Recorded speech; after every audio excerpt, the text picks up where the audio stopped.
සාමාන්‍ය දෙනින් පාඩම යටතේ අද ප්‍රශ්න සාකච්ඡා කරමු. චීනයේ පිහිටි උසම කන්ද කුමක්ද? කුංග කන්ද.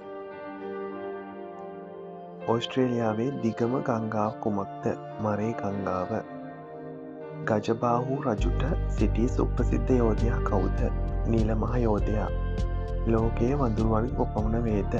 125යි.